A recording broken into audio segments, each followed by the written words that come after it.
Welcome back. Now in this lecture we're going to look at how you can change the default view after logout. So if you noticed, once you log out, the view that you're taken to is the homepage or the index view. So let's see how you can be able to change this to your preferred view. So the first thing before we change that, let's see once again where you are being redirected once you log out. So I'm going to click on logout, and if you can see now we are being redirected to the home page. So this is the index view. So for me, I'd like to redirect to the login screen once I log out. So let's do that. So there's a file called authenticates users, which can be found inside the vendor directory, and then Laravel, framework, source, illuminate, and then we have foundation, and then we have this directory called auth. So inside auth you'll find this file called authenticates users. So it contains several methods. So we are only interested in a method called logout, so I'm going to search it. So logout, find, and there it is. So though it is not good practice to interfere with the files on this vendor folder, so it's not good practice. So what we'll do is, first let's see by changing to the login. So as you can see here, we have redirect to, and this is the default, which is the homepage. So I'm going to change to login. Save.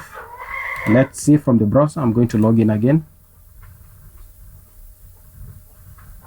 and then I'm going to put my email address and then password.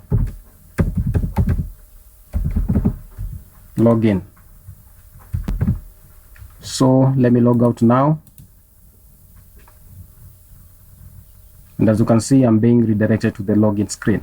So this is a login form, and that's what I want.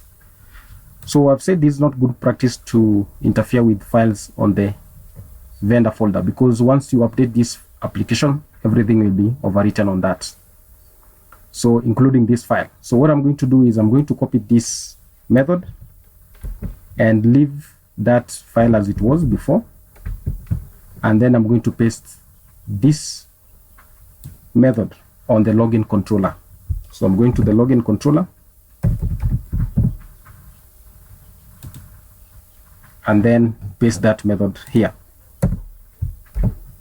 So this method on this login controller will override what we have on this file called authenticates users. So I'm going to save. Then the next thing I'm going to do is copy this request. So copy this request and paste it on this login controller at the top, and then save. So once you do that, let's try again one more time. So I'm going to log in, and then password, and then log in. So as you can see, I'm on the dashboard. Let me log out now, and as you can see, I'm being redirected to the login form, and that's exactly what I want. So you can change to any view that you prefer. So for me, I just prefer it to be just redirected back to the login screen once I log out. So see you in the next lecture.